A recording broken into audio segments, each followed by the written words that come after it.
بسم اللہ الرحمن الرحیم۔ السلام علیکم خواتین و حضرات۔ زکوٰۃ کے موضوع پر کچھ آپ سے عرض کرنا ہے۔ زکوٰۃ کے بارے میں یہ ذہن میں رکھیں جی کہ یہ ایک ایسی ہمارے ہاں اس کے بارے میں غلط فہمی پیدا ہو گئی ہے کہ یہ عام طور سے سمجھا جاتا ہے کہ یہ ایک کوئی پور فنڈ ہے، یعنی غریبوں کے لیے، غرباء کے لیے ایک فنڈ بنا دیا گیا ہے، اور اس کے نتیجے میں جو آپ نے چیریٹی دینی ہوتی ہے وہ آپ اپنے غریب لوگوں کو اور نادار مفلس لوگوں کو آپ دیں، اور اس سے زیادہ ایسی کوئی حیثیت نہیں ہے۔ تو میں یہ کرنا چاہتا ہوں کہ اس کی حیثیت کو سمجھنے کے لیے ہمیں دین کی سورسز کا اثر نو مطالعہ کرنا پڑے گا، کیونکہ زکوٰۃ کا یہ ایک بہت ہی محدود کانسیپٹ ہے جو انفارچونیٹلی ہمارے ہاں بہت نمایاں ہو گیا اور بہت پرومیننٹ ہو گیا۔ میں آج جو آپ کے سامنے جو مختصر پریزنٹیشن رکھ رہا ہوں، یہ تمام تر میرے جو استاذ ہیں اور ہم سب کے استاذ ہیں، جاوید احمد غامدی صاحب، ان کی بیسکلی جو ریسرچ ہے وہ پریزنٹ کر رہا ہوں، تھوڑی سی اس میں کچھ ایڈیشنز کر کے، کچھ ایکسپلینیشن ایڈ کر کے، تاکہ آپ کے سامنے زکوٰۃ کا ایک جو کمپریہنسو پورا ایک کانسیپٹ ہے وہ سامنے آئے، اور آپ کو پتہ لگے کہ زکوٰۃ از ناٹ میئرلی اے پور فنڈ، بلکہ اس کی بہت دور دور تک اس کی امپلیکیشنز ہیں۔ اس سے آپ بہت سارے اور کام لے سکتے ہیں، حتیٰ کہ ملک کو چلا سکتے ہیں۔ تو میں چاہتا ہوں کہ کچھ ہیڈنگز میں آپ کے سامنے اس چیز کو تقسیم کر دوں زکوٰۃ کے بارے میں۔ سب سے پہلی جو میرے ذہن میں ہیڈنگ آتی ہے یا سب سے پہلی تقسیم آتی ہے وہ یہ ہے کہ زکوٰۃ کی نوعیت کیا ہے، what is the nature of زکوٰۃ۔ اور میں اس کو اس طرح سے بیان کروں گا کہ زکوٰۃ کی بیسکلی دو نوعیتیں ہیں، دو سٹیٹس ان کے کہہ لیجئے۔ ایک اس کا بیرونی سٹیٹس ہے اور ایک اس کا اندرونی سٹیٹس ہے، یعنی ایک اس کا وہ سٹیٹس ہے جس کے نتیجے میں وہ ایک عبادت بن جاتی ہے، اور جیسے ہم نماز پڑھتے ہیں بالکل ویسے ہی ہم زکوٰۃ دیتے ہیں۔ تو اللہ تعالیٰ نے زکوٰۃ دینا ایک عبادت کے طور پہ ہم پہ فرض کر دیا ہے، اور اس سے واضح ہے کہ قرآن مجید میں کتنی ہی مرتبہ آپ سب نے پڑھا ہوگا کہ اقیم الصلاۃ و آتوا الزکوٰۃ کے جو ورڈز ہیں وہ اکٹھے آتے ہیں، جو آپ کو اصل میں یہ بتاتے ہیں کہ جیسے نماز ایک عبادت ہے ویسے ہی زکوٰۃ ایک عبادت ہے۔ تو یہ اس کا ایک انٹرنزک ایسپیکٹ ہے، اس کا داخلی ایسپیکٹ ہے۔ ایک اس کا خارجی ایسپیکٹ ہے، اور وہ یہ ہے کہ یہ وہ واحد ٹیکس ہے جو ایک اسلامک گورنمنٹ اپنی مسلم سٹیزنز پہ ان کی رضا سے لگا یعنی بغیر ان کی رضا کے بھی لگا سکتی ہے۔ ظاہر ہے کہ ان کی رضا سے اگر ملک کو کوئی ضرورت ہے تو کوئی ایکسٹرا ٹیکسیشن بھی ہو سکتی ہے، لیکن وہ ان کے کنسنٹ سے۔ لیکن اگر ان کے کنسنٹ کے علاوہ، یعنی اگر وہ کنسنٹ نہیں دیں گے تو صرف اور صرف زکوٰۃ ہی ہے جو وہ واحد ٹیکس ہے جو ایک حکومت لگا سکتی ہے۔ اور اس سے آپ اندازہ لگا لیجئے کہ اگر اس کی آپ ان دونوں حیثیتوں کو اکٹھا کر لیں گے، ایک طرف یہ عبادت ہے اور ایک طرف یہ ٹیکس ہے، یعنی اندرونی طور پہ یہ اپنے اندر ایک عبادت کا درجہ رکھتی ہے، ایکسٹرنل یا آؤٹ ورڈ حیثیت میں یہ ایک ٹیکس ہے، اور وہ ٹیکس سے مراد یہ ہے کہ جس سے پورے ملک کی مشینری چلتی ہے، جس میں آپ لوگوں کا بھی خیال رکھتے ہیں، اور صرف غریب لوگوں کا نہیں، بلکہ جیسے میں ابھی آپ کے سامنے اس آیت کو ایکسپلین کرتا ہوں جہاں پہ زکوٰۃ کے ہیڈز بیان کیے گئے ہیں۔ بعض دفعہ امیر لوگ بھی ایسے ہوتے ہیں کہ جن کو ضرورت پڑ جاتی ہے کہ ان کی ہیلپ کی جائے۔ یہ پہلی چیز ذہن میں رکھیے کہ زکوٰۃ اپنی نیچر میں اس کی دو نوعیتیں ہیں، ایک ایکسٹرنزک ہے اور ایک انٹرنزک ہے، ایک یہ عبادت ہے اور ایک یہ ٹیکس ہے۔ اس کے بعد جو دوسری چیز آپ کو میں بتانا چاہتا ہوں وہ یہ ہے کہ زکوٰۃ کس کو دی جا سکتی ہے، جس کو ہم کہتے ہیں نا کہ ہیڈز آف زکوٰۃ، ماڈرن ٹرمینالوجی میں مصارف زکوٰۃ کیا ہیں، کن کو ہم زکوٰۃ دے سکتے ہیں۔ تو سورہ توبہ ہم سب اس سے واقف ہیں، اس کی جو 60th ورس ہے، اس کے اندر اصل میں یہ ہیڈز جو ہیں یہ اسپیل آؤٹ کر دیے گئے ہیں، اور یہ 9 کے قریب ہیڈز بنتے ہیں۔ تو چنانچہ جو ورڈز ہیں قرآن مجید کے وہ یہ ہیں کہ انما الصدقات للفقراء والمساکین والعاملین علیہا والمؤلفۃ قلوبہم وفی الرقاب والغارمین وفی سبیل اللہ وابن السبیل، یہ ہیں اس کے جو ہیڈز ہیں۔ تو پہلی بات کیا ہے کہ للفقراء والمساکین، ظاہر یہ ہمیں معلوم ہے کہ غریبوں کو دی جائے گی، اور ایک اسلامک اسٹیٹ کے اندر جو سوشل سیکیورٹی کا ایک نظام ہونا چاہیے جس میں وہ لوگ کی جو پاورٹی لائن سے نیچے رہ رہے ہیں ان کی کفالت کرنی ضروری ہوگی۔ تو اس کا ایک پہلا مد یہ بیان کیا گیا۔ پھر یہ کہا گیا والعاملین علیہا، یعنی جو اس زکوٰۃ کے کلیکشن پہ لوگ مقرر ہیں، یعنی کلیکشن سے مراد صرف زکوٰۃ کلیکٹرز نہیں ہے بلکہ پورا اسٹیٹ سسٹم مراد ہے، گویا کہ اسٹیٹ کی مشینری کی تنخواہیں، اسٹیٹ کو چلانے کا جو پورا خرچ ہے وہ سارا اس زکوٰۃ کی جو ایکیومولیٹڈ منی ہے اس سے دیا جائے گا۔ پھر کہا گیا والمؤلفۃ قلوبہم، یعنی وہ لوگ جو ابھی مسلمان نہیں ہوئے، ان کو آپ ان کی ریشہ دوانیوں سے بچنے کے لیے آپ ان کو پولیٹیکلی کچھ پیسے دینا چاہتے ہیں تاکہ وہ مثال کے طور پہ اسلام کے خلاف سازش نہ کریں یا حملہ نہ کریں. اور اس زمانے میں تو یہ بہت ہوتا تھا, جو قبائل تھے ان کے لیے تالیف قلب کے لیے ان کو یہ پیسے دیے جاتے تھے تاکہ ان کو اپنے زیر نگین رکھا جائے اور ان کا معاملہ یہ ہو کہ وہ آپ پہ کسی وقت حملہ نہ کریں اور آپ سے ایک دوستی کی جگہ پہ رہیں. پھر کہا گیا وہ پھر رقاب, یعنی گردنیں چھڑانے کے لیے. اس زمانے میں لونڈیوں کا اور غلاموں کا جو انسٹیٹیوشن تھا, سلیوری کہتے ہیں, وہ ریمپنٹ تھا. تو لوگوں کو آزاد کرنے کے لیے بیت المال سے یہ خرچ رکھ دیا گیا, زکوٰۃ میں سے یہ خرچ رکھ دیا گیا کہ آپ یعنی اسٹیٹ جو ہے وہ پیسے ادا کرے تاکہ غلاموں کو آزاد کرایا جائے. آبویسلی اب یہ غلامی کا انسٹیٹیوشن نہیں ہے, تو اب مثال کے طور پہ ہم اس کو یوز کر سکتے ہیں ان قیدیوں کے بارے میں جن کے پاس لبریٹ ہونے کی پریزن سے کوئی پیسے نہیں ہیں, ان کو پینلٹی پڑی ہوئی ہے جس کو ادا نہیں کر سکتے, تو یہ ہم اجتہاد اس میں کریں گے. پھر کہا گیا غارمین. غارمین کا مطلب یہ ہے کہ جن کو کوئی چٹی پڑی ہوئی ہو, جو کسی نقصان میں آ گئے ہوں.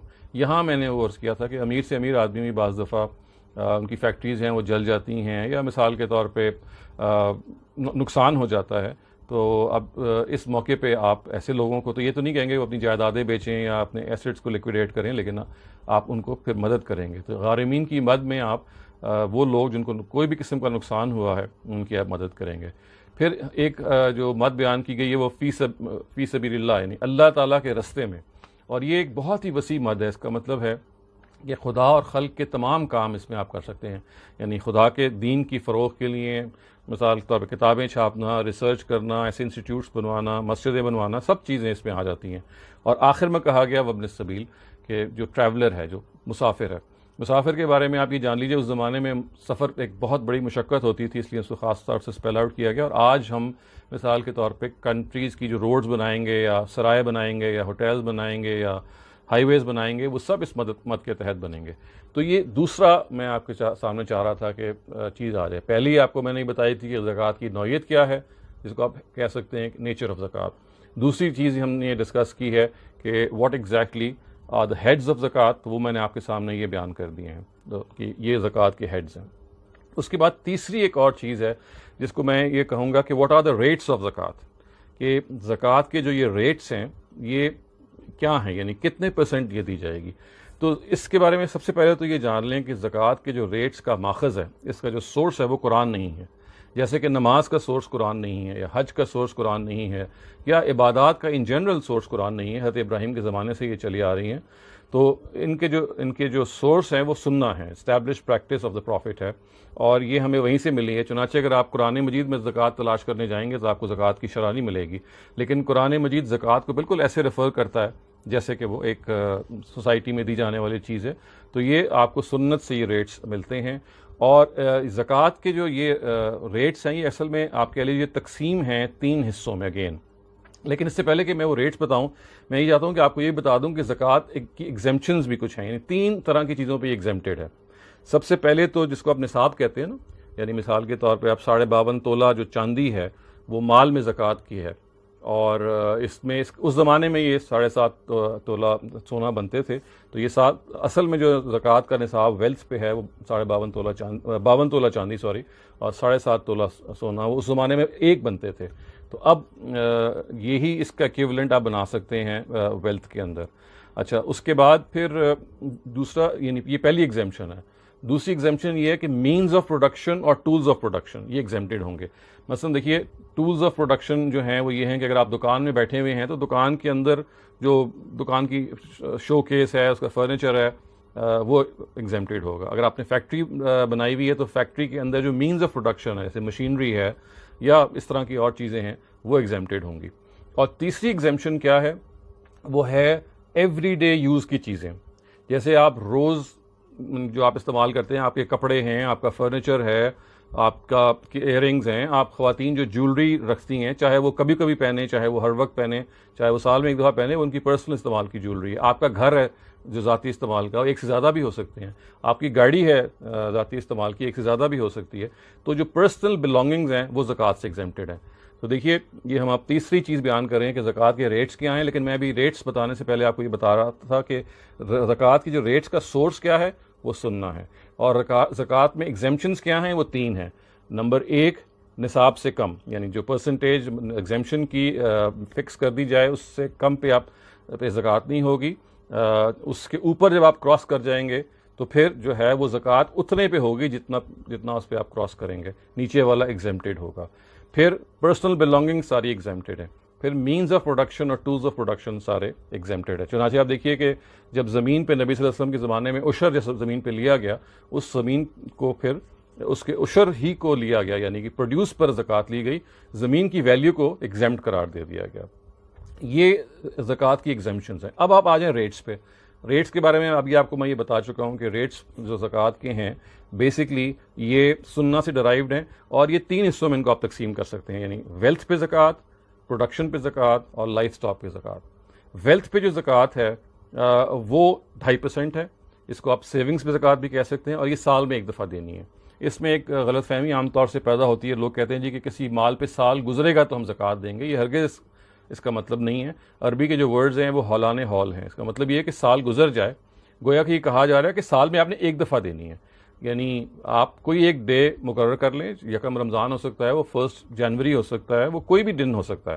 اس دن بس آپ نے پھر ہر سال آئندہ سال اسی دن کرنی ہے. تو سال میں ایک دفعہ دینی ہے، اس کا مطلب ہے اس دن پر ایک سال گزرنا چاہیے، نہ کہ اس مال پہ. تو یہ بڑی ایک امپورٹنٹ چیز ہے. تو اس میں بس آپ نے اپنا ویلتھ پہ جو آپ کے ایسٹس ہیں، آپ کی کرنسی ہے، وہ آپ نے دیکھنی ہے، اور ایگزیمپشن دیکھنی ہے کہ ویلتھ پہ آپ کو کتنی ملی ہوئی ہے. وہ سارے 52.5 تولہ جو چاندی والی ہم نے 52 تولہ چاندی کی جو بات کی. لیکن یہ جو ایگزیمپشنز ہیں اس کے بارے میں، یہ جو ایگزیمپشن کے ریٹس ہیں اس کے بارے میں استاذ کی جو ریسرچ ہے وہ یہ ہے کہ یہ گورنمنٹ ان کو اس میں اجتہاد کر سکتی ہے، ان کو بڑھا بھی سکتی ہے، ان کو کم بھی کر سکتی ہے. تو ایگزیمپشن کوئی شریعت میں طے نہیں ہے، یعنی جو ریٹ ہے ایگزیمپشن کا ویلتھ پہ وہ طے نہیں ہے. ابھی ہم پروڈکشن کی بات بھی کرتے ہیں، بلکہ وہ فلیکسیبل ہے، اور اس کے لحاظ سے یہ جو 52 تولہ ہے یہ نبی صلی اللہ علیہ وسلم کے اپنے زمانے میں تھا، اس کو آپ اب چینج بھی کر سکتے ہیں.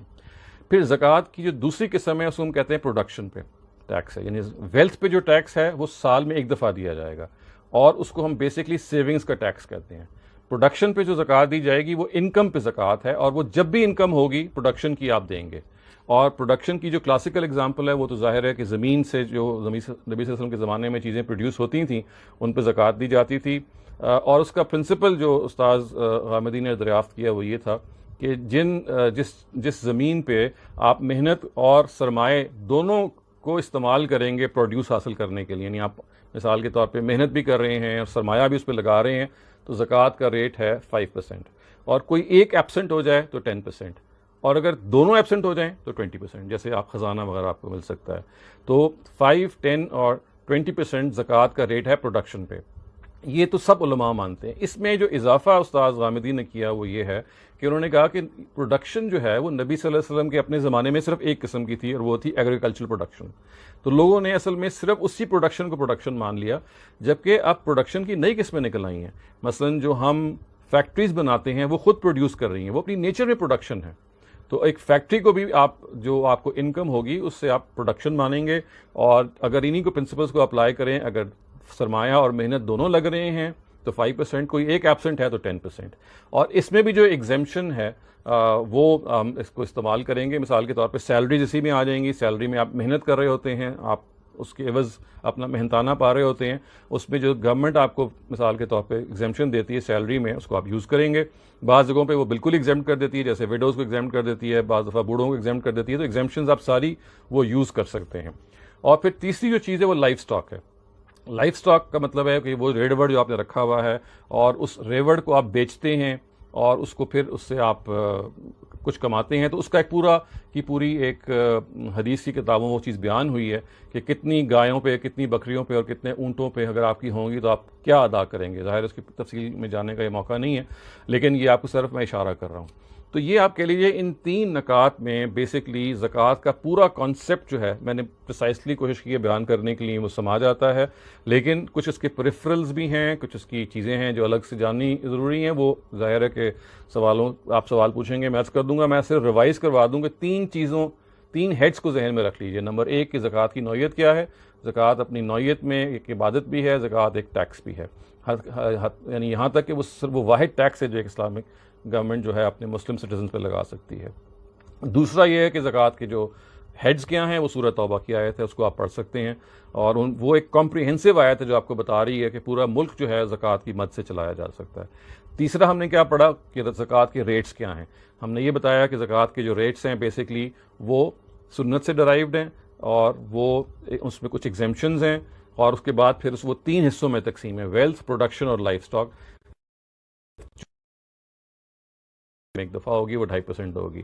جو پروڈکشن ہے وہ انکم پہ ہوگی، اگر آپ کی انکم ہر مہینے ہو رہی ہے، ہر ہفتے ہو رہی ہے تو وٹ ایور، یعنی وہ جب at the time of production ہوگی، اس میں آپ سال کا انتظار نہیں کریں گے۔ اور پھر تیسری چیز لائف سٹاک ہے۔ تو یہ ان اے نٹ شیل پورے زکوٰۃ کا کانسیپٹ ہے۔ ظاہر ہے اس میں بہت سارے کویسچنز اور سوالات ضرور ہوں گے، جیسے مثال کے طور پہ ایڈوانس زکوٰۃ دی جا سکتی ہے، یا آپ اپنے کسی اور کے بہاف پہ زکوٰۃ دے سکتے ہیں، یا زکوٰۃ انسٹالمنٹ میں دے سکتے ہیں۔ اسی طرح کی مثال کے طور پہ یہ چیزیں ہیں۔ ایک تملیک کا معاملہ ہے کہ ہمارے عام طور سے کہا جاتا ہے کہ آپ ذاتی طور پہ ہی کسی کو زکوٰۃ دے سکتے ہیں، ادارے کو نہیں دے سکتے۔ تو یہ وہ چیزیں جو میں فی الحال ابھی ان سے تعرض نہیں کر رہا، چھوڑ رہا ہوں، کیونکہ یہ وہ اس دور کے سوالات ہیں جو ہمارے ہاں پیدا ہو گئے ہیں۔ میں نے کوشش کی ہے کہ بالکل سمپلیفائڈ طریقے سے ان 3 عنوانات کے تحت استاذ جاوید احمد غامدی کی تحقیق آپ کے سامنے آ جائے۔ اب آپ کے ذہن میں اگر کوئی سوال ہیں تو میں حاضر ہوں، اور میں کوشش کروں گا کہ اس کے اندر جو کنسائز چیز تھی، جو چیز پریسیجن میں آ گئی تھی، اس کو میں آہستہ آپ کے سوالات کے نتیجے میں اس کو پھر مزید الیبوریٹ کر سکوں۔ Over to you.